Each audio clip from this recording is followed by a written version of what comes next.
This is a 2002 Holmes box fan. I was shocked to even find one of these. Seriously. I was just scrolling on eBay, which is not a good idea to begin with, because you usually mark these things up, then attack you more with the shipping.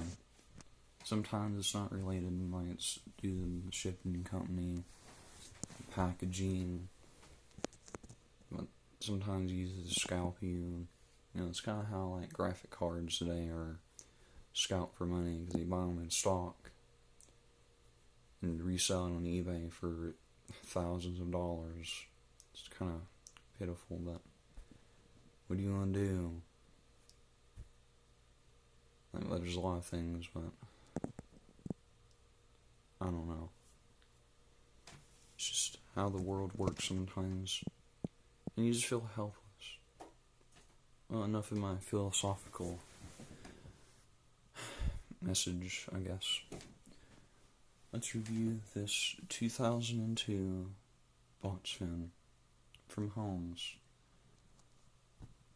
And I'm still shocked that I even found this. Like, seriously, these things are hard to find.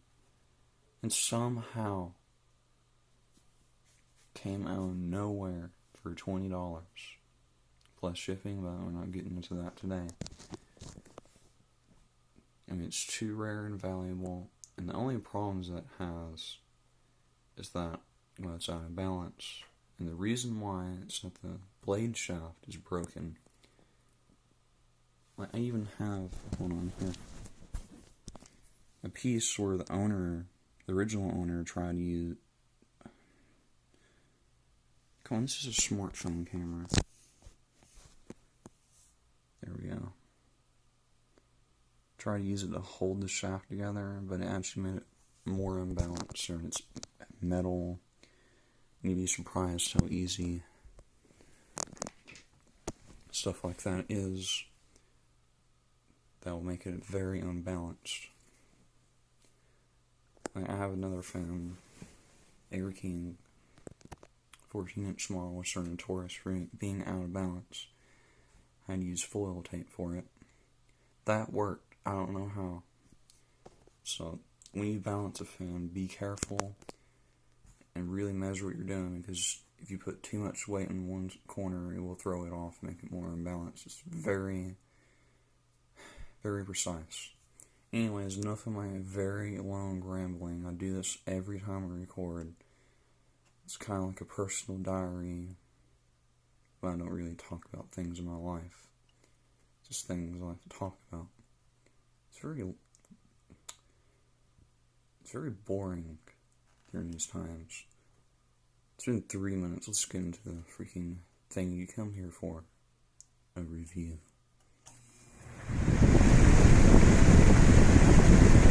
As you can see, it's out of balance. You can't really see it on video. Oh, yeah, you can. Not great.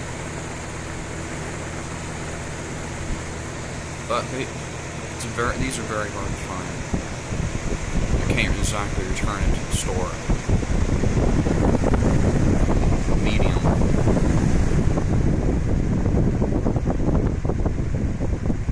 Pretty funny if you tried, though. Pretty sure Target will laugh at you. But, you know, that's where this one came from. I would show you the box, so it's got a lot of shipping details and an address on it. So I am not going to.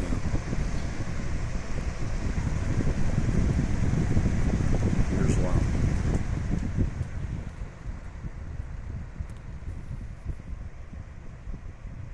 Excellent low speed, but as you can tell, probably, it's out of balance. You can barely tell in video, but it's doing something. Let me show you the back. Okay, here's the back of the fan. And no, you might be led to believe that, oh my god, is that a McMillan motor?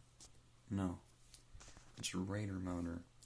But it's almost there. I mean, it has oil ports, surprisingly. I was shocked too. And it has the identical vents to the ones used in the 90s. but it's not. It's almost a million to say that. But I think it's more easy to service, and the bearings are held on by tabs, not rivets. Can't read the tabs on my camera, it's just being annoying.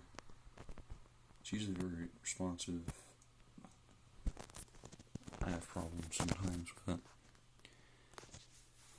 But during this fan in 2002 was Lasco and Lakewood were using the small motors. This is one of the last fans out there. Well, there's some others.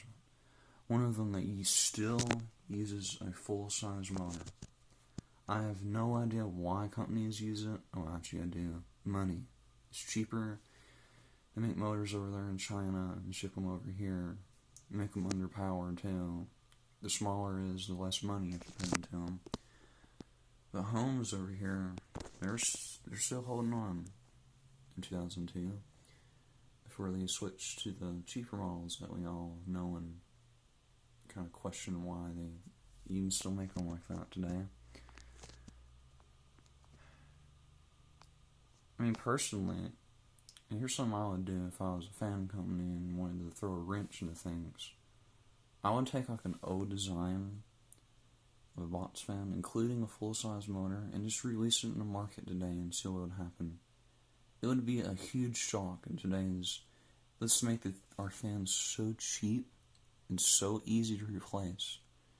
And here comes this one company like, nope, we're just going to throw in a full-size motor that you can oil, good airflow, lasts a pretty long time, just like the older fans did, out of nowhere.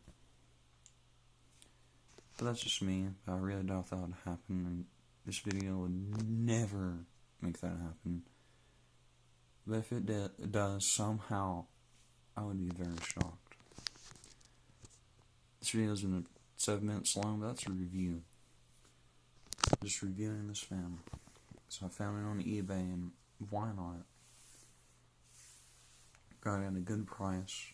Too hard to find to begin with, and I feel like sharing it to everybody. I did have a fan that had a knob like this, but it's one of those cheap, all plastic ones, and it fell 2.5 feet. I kid you not, and the blades cracked on it. And I threw it out. You might think, well, you could save some part. No. The solder joints, my brain today, the solder joints this motor had a connector on it. It ain't like soldered in, like this fan is. There's a plug that the motor plugs into, like a DC motor. I tried unplugging it to salvage it, and the freaking solder joints holding it broke off the plug. And the motor was junked. Like the board was just unusable at that point. So I threw it out. Pretty sad, but well, this video's gone way too long. Hope you enjoyed this video. A rare find. Good day. Or night. Who cares?